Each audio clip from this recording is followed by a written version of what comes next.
Kita masuk ke hadis ke-15. Bolehnya hasad dan iri hati terhadap dua hal. Bagian pertama. An Abdullah ibni Umar radhiyallahu anhuma. Dari Abdullah bin Umar radhiyallahu anhuma, qala, dia bersabda, dia berkata, sami'tu Rasulullah sallallahu alaihi wasallam yaqul, Rasul sallallahu alaihi wasallam bersabda, la hasada illa ala thnataini. Tidak ada hasad kecuali dalam dua hal. Rajulun atahullahu hadzal kitab. Yang pertama, kita boleh hasad kepada seorang yang Allah berikan kepadanya Alkitab, yaitu Al-Quran. Faqoma bihi ana al-lail. Kemudian orang tersebut yang membaca Al-Quran di malam hari, wa ana an-nahar, dan di siang hari, wa rajulun a'tahullahu malan. Dan kita boleh hasad terhadap orang yang Allah berikan kepadanya ilmu, fahuwa yatasaddaqu bihi ana al-laili wa ana an-nahar. Kemudian orang tersebut mensedekahkan hartanya baik di malam hari maupun di siang hari. Ini hadis sahih. Baik ustaz dan ustazah yang dimuliakan Allah Subhanahu wa taala, faedah hadis ini hasad di sini, yang dimaksud dengan hasad di sini adalah ghibthah. Apa itu ghibthah? Ghibthah adalah kita menginginkan suatu kenikmatan yang Allah berikan kepada orang lain tanpa harus menghilangkan nikmat itu dari saudara kita. Inilah yang dimaksud dengan fastabiqul khairat, berlomba-lomba dalam kebaikan. Contoh, ada saudari kita, sudah hafal berapa 15 juz sekali majelis, kita hafalannya baru 10. Maka apa yang kita lakukan? Masya Allah, saya pingin punya hafalan 15 juz sekali majelis di semester ini seperti si fulana, Namun kemudian tanpa kemudian harus menghilangkan nikmat itu dari si fulanah tersebut. Nah, itulah ghibthah ini diperbolehkan, bahkan dianjurkan sebagai wujud dari fastabiqul khairat. Berlomba-lombalah kalian dalam kebaikan. Jangan jadi ketika kemudian ada saudara kita misalnya, dia peringkat 1 kan gitu apa bedanya ghibthah dengan hasad? Kalau hasad kita benci, nggak suka kalau si fulanah itu peringkat 1.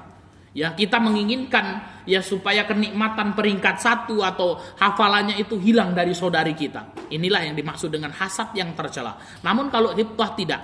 Masya Allah, kita senang si fulanah mendapatkan peringkat 1, hafalannya banyak. Mudah-mudahan dengan hal tersebut Allah membukakan pintu-pintu kebaikan bagi orang lain melalui saudari kita ini. Namun kita juga pingin supaya kemudian memiliki hafalan yang banyak seperti si fulanah. Itu adalah ghibthah. Ketika kita melihat saudara kita berangkat haji, kita pingin berangkat haji, dan kita berdoa kepada Allah Subhanahu wa taala dengan doa, ya Allah, terimalah amal-amal ibadah haji saudara kami dan mampukan kami untuk berhaji. Itu namanya ghibthah. Maka la hasada, tidak ada hasad, kata Nabi SAW, la hasada illa ala thnataini. Tidak ada hasad kecuali dalam dua hal. Jadi kita itu harus sungguh-sungguh dan hasad atau ghibthah ini dalam dua hal. Yang pertama dengan ahlul ilmi, dan yang kedua dengan ahlul mal. Ahlul ilmi, yaitu dengan orang yang berilmu. Maka orang yang memiliki Al-Quranul Karim, memiliki ilmu Quran. Kemudian yang kedua ahlul mal. Ustadz dan ustadzah yang dimuliakan Allah Subhanahu wa taala, hadis ini menjelaskan kepada kita bahwasanya kemuliaan hidup seseorang dengan dua ini. Yang pertama, orang akan mulia dengan ilmu, dan yang kedua dengan harta yang diinfakkan. Maka bercita-citalah kita untuk menjadi ahlul ilmi dan ahlul mal. Sebagaimana siapa? Abdullah bin Mubarak. Karena saking senangnya kita dengan Abdullah bin Mubarak, maka pondok kita dinamakan Abdullah ibnu Mubarak. Abdullah bin Mubarak ahlul ilmi, hafal Quran, hafal ribuan hadis, seorang alim yang sangat luar biasa. Beliau juga ahlul mal, memiliki bisnis travel umroh. Bisnis Abdullah bin Mubarak itu di antaranya travel haji dan umroh gratis. Bisnisnya apa? Travel haji dan umroh gratis. Dikumpulkan orang-orang yang ingin berangkat haji dan umroh, ditariin duitnya, habis itu uangnya yang dikumpulkan itu dibelikan dagangan. Berangkatlah dia dengan orang-orang jamaah yang mau berangkat, sama dia membawa barang dagangan. Menuju ke Mekah Al-Mukarramah sambil membimbing jamaah haji dan umrah, dia juga apa? Jualan. Jadi uang-uang yang digunakan ya oleh para jamaah itu ya digunakan untuk jualan, membawa barang-barang. Ya dibeli dari satu tempat ya sampai ke Mekah Al-Mukarramah, ya dia berhaji, membimbing haji sambil berbisnis. Maka dapat untung ini di sini. Ya, sehingga ketika pulang haji dan umrah, ya uang haji dan umrah milik jamaah itu dikembalikan lagi. Dan Abdullah bin Mubarak yang mendapatkan untung dari pinjaman ya uang yang dia bayarkan itu kemudian mutar untuk dagang itu. Itu luar biasa Abdullah ibnu Mubarak. Ya.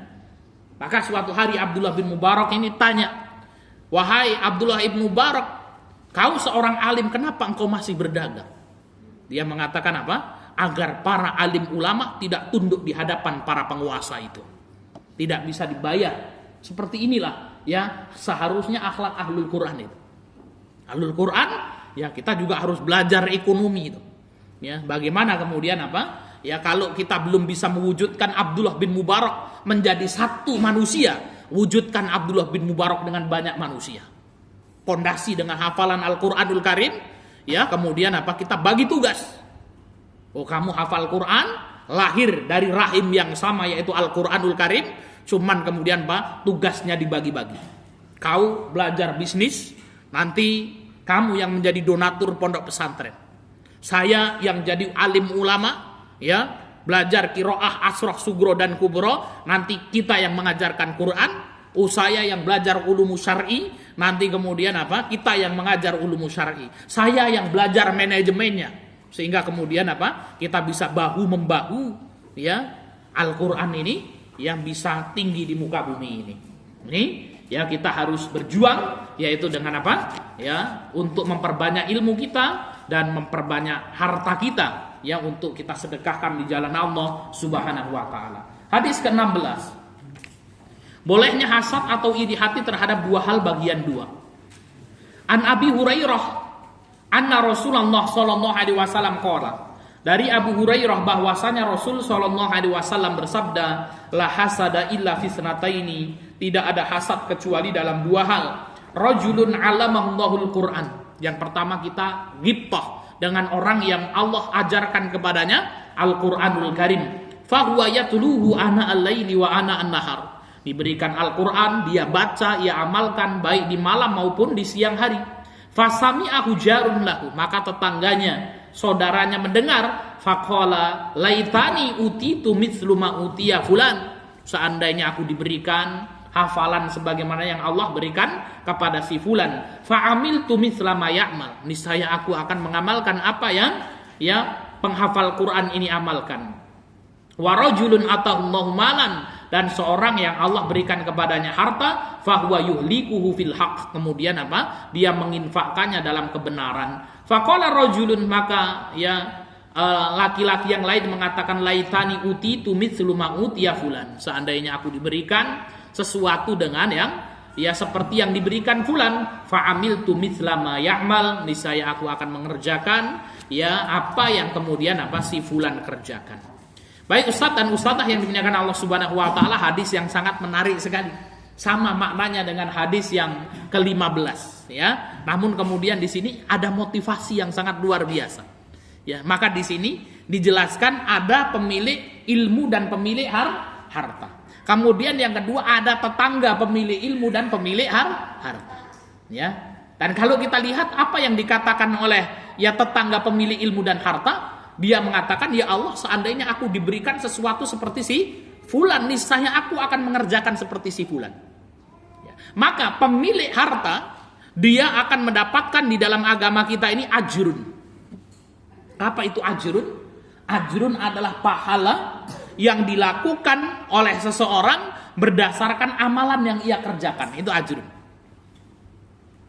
Wal ajru wal qabula was thawaba. Gitu ya. Apa itu al-ajr wal qabula was thawab? Maka dalam nadem ini disebutkan ada ajr, ada thawab. Ternyata berbeda. Ajr itu adalah apa? Sesuatu yang kita dapatkan dari apa yang telah kita amalkan. Contoh, Ustadz Andika ngomong gini, insya Allah nanti malam jam 2 malam saya ingin bangun dan sholat tahajud 11 rakaat. Kemudian jam 2 malam Ustadz Andika ini bangun dan sholat 11 rakaat. Maka dia mendapatkan apa? Ajrun. Ya, dia mendapatkan ajrun. Pahala dari amalan yang ia kerjakan. Kemudian Ustadz Aris bilang, insya Allah nanti jam 2 malam saya akan sholat 23 rakaat. Berapa? 23 rakaat. Karena capek seharian dia beraktivitas, ya, banyak agenda yang dilakukan. Jam 2 malam tiba masih tidur Ustadz Aris. Tahu-tahu dengar adzan subuh, Allahu Akbar, Allahu Akbar, terbangun dia, Masya Allah, ya, ternyata sudah subuh. Maka Ustadz Aris ini akan mendapatkan pahala sholat malam 23 rakaat lengkap dan tidak berkurang. Kenapa? Karena niatnya. Nah, pahala yang dilakukan karena niat saja, namun tidak ia kerjakan karena suatu hal, ini disebut dengan sawab. Paham ini ya? Ini yang disebut dengan sawab. Ya. Maka rugi sekali dalam hidup ini kalau kemudian apa? Kita tidak memiliki cita-cita. Kita tidak memiliki niat yang baik. Ada 2 orang. Yang pertama, dia bercita-cita, berniat untuk pergi haji. Kemudian Allah mampukan dia. Berangkatlah dia berhaji. Maka dia mendapatkan apa? Ajrun. Orang yang kedua pengen berangkat haji, namun sampai meninggal dunia dia belum mampu haji. Dapat nggak dia pahala haji? Dapat, namun dia mendapatkan sawab. Ditulis pahala haji yang sempurna. Ya. Ustadz dan ustadzah yang dimuliakan Allah Subhanahu wa taala, ini menjadi kaidah penting dalam hidup kita. Maka kita katakan apa? Orang yang paling rugi itu adalah orang yang Allah berikan kepadanya kesempatan hidup, namun dia tidak memiliki cita-cita yang tinggi dalam hidupnya. Antum bisa tulis, ya. Jadi orang yang rugi itu apa? Orang yang Allah berikan kepadanya ya kehidupan, namun dia tidak memiliki cita-cita yang tinggi dalam hidupnya. Contoh ketika Ustadz Aris, Allah Subhanahu wa taala berikan ya amanah, yaitu pondok pesantren As-Saqib ini. Kemudian apa? Beliau bercita-cita, saya akan jadikan pondok pesantren As-Saqib ini ya Universitas As-Saqib, yang nanti apa santrinya ada ribuan santri yang belajar di sini. Kalau niat kita sungguh-sungguh, maka kemudian apa? Itu dan terrealisasikan, maka kita mendapatkan ajrun. Namun kalau belum terrealisasikan, itu kita akan mendapatkan sawabun. Namun kita juga nggak boleh bohong gitu ya. Loh, saya cita-citanya tinggi tapi bohong-bohongan biar dapat sawab, nggak bisa. Ya, Allah nggak boleh dibohong, nggak bisa dibohongin. Kita yang tahu. Ya. Nah, ketika kemudian ada santriwati As-Saqib misalnya, Bismillah Ustadz, saya bercita-cita Ustadz, ya belajar sampai menjadi profesor doktor, ahli hadis misalnya. Sungguh-sungguh dia. Kemudian saya akan berdakwah kembali ke As-Saqib mendidik ribuan santri. Wah, itu sudah ya, kalau kemudian terrealisasikan akan mendapatkan ajrun. Kalau tidak terrealisasikan akan mendapatkan sawabun. Ya. Ternyata betul jadi profesor doktor, dia kembali mendapatkan ajrun. Ternyata habis itu dia nikah. Setiap tahun beranak 1 gitu ya. Sampai kemudian 10 tahun, jangankan sekolah anaknya 20 misalnya kan. Ya, sehingga kemudian dia tidak bisa melanjutkan belajar, tua meninggal dunia dia. Ya, kalau cita-citanya tulus, maka dia akan mendapatkan apa? Sawabun. Ya, dan ditulis pahala yang sempurna. Luar biasanya ya agama Islam ini. Ya, maka hendaknya kemudian apa? Kita memiliki himmah aliyah. Ini ya hadis ke-16 mengajarkan kepada kita untuk bercita-cita memiliki ilmu yang tinggi, bercita-cita untuk memiliki harta yang banyak agar kita infakkan menjadi khairun nas anfa'uhum linnas. Ya, yang penting cita-cita dulu. Ya, kalau terrealisasi kita mendapatkan ajrun, kalau belum terrealisasi kita mendapatkan sawabun. Ya, maka kerugianlah bagi orang yang cita-citanya rendah. Ya. rugi sekali, ya. Baik, ini hadis yang ke-17 sekarang. Selamat dari dahsyatnya hari kiamat.